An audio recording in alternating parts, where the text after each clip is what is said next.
ബിസ്മില്ലാ വൽഹംദുലില്ലാ വസ്സലാത്തു വസ്സലാമു അലാ റസൂലില്ലാ വഅലാ ആലിഹി വസ്വഹ്ബിഹി അജ്മഈൻ അമ്മാ ബഅദ്. അള്ളാഹു ഇഷ്ടപ്പെട്ട ആളുകൾക്ക് അള്ളാഹു ഒരുപാട് പരീക്ഷണങ്ങൾ നൽകും.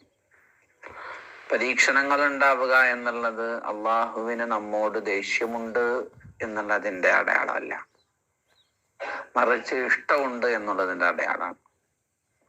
ഇന്ന ഇളമൽ ജസാഇ മഅ ഇളമിൽ ബലാഇ. വലിയ പ്രതിഫലം ലഭിക്കുന്നത് വലിയ പരീക്ഷണങ്ങളോടുകൂടെയാണ്. ഇന്ന അല്ലാഹ ഇദാ അഹബ്ബ ഖൗമൻ ഇബ്തലാഹും. അല്ലാഹു ഒരു വിഭാഗത്തെ ഇഷ്ടപ്പെട്ടാൽ അവരെ അവൻ പരീക്ഷിക്കും, ധാരാളമായി പരീക്ഷിക്കും.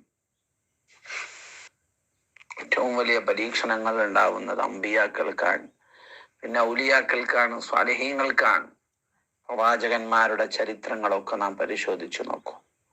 എത്രയാണ് അവരൊക്കെ പ്രയാസങ്ങൾ സഹിച്ചത്, എത്ര ബുദ്ധിമുട്ടുകളാണ് സഹിച്ചത്. അള്ളാഹുവിൻ്റെ ഇഷ്ടം അവർക്ക് കൂടുതലായി ലഭിക്കാൻ ആ പ്രയാസങ്ങളൊക്കെ കാരണമായി എന്ന് നമുക്ക് മനസ്സിലാകും. മാ യുസീബുൽ മുസ്ലിമ മിൻ നസബിൻ വലാ വസബിൻ വലാ ഹമ്മിൻ വലാ ഹുസ്നിൻ വലാ അദൻ വലാ ഗം. ഒരു മുസ്ലിമായ മനുഷ്യനെ ബാധിക്കുന്ന രോഗങ്ങൾ, ക്ഷീണങ്ങൾ, ടെൻഷനുകൾ, ബുദ്ധിമുട്ടുകൾ, വേദനകൾ, മനോവേദനകൾ, എല്ലാ പ്രയാസങ്ങളും നബി പറയുന്നു ഹത്ത ശൗകത യുഷാഖുഹ. ഒരു മുള്ള് തറക്കുന്നത് വരെ ഇല്ലാ കഫറല്ലാഹു ബിഹാ മിൻ ഖത്വയ. ഇങ്ങനെ പ്രയാസങ്ങളൊക്കെ ഉണ്ടാകും. ആ പ്രയാസങ്ങളൊക്കെ കാരണമായി അള്ളാഹു അവന്റെ പാപങ്ങൾ പുറത്തു കൊടുക്കും. ഒരു മുഅ്മിനിന് എന്ത് സംഭവിച്ചാലും, എത്ര പ്രയാസം സംഭവിച്ചാലും, ചെറിയൊരു മുള്ള് തറച്ചാൽ വരെ അത് കാരണമായി അള്ളാഹു അവന്റെ പാപങ്ങൾ പുറത്തു കൊടുക്കുമെന്നാണ്. ആ പ്രയാസങ്ങളൊക്കെ നമ്മൾ ക്ഷമിക്കണം. റബ്ബിന്റെ പരീക്ഷണമാണ് എന്ന് കരുതി അതൊക്കെ ഉൾക്കൊള്ളണം.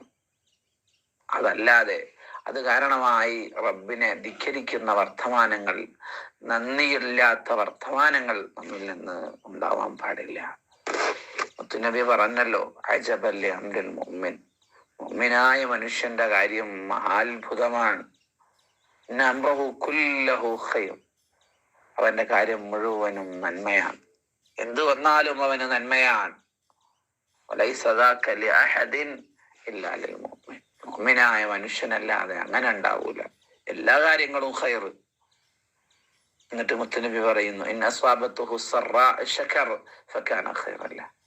അവന് വല്ല സന്തോഷവും വന്നെത്തിയാൽ അവൻ നന്ദിയുള്ളവനാകും.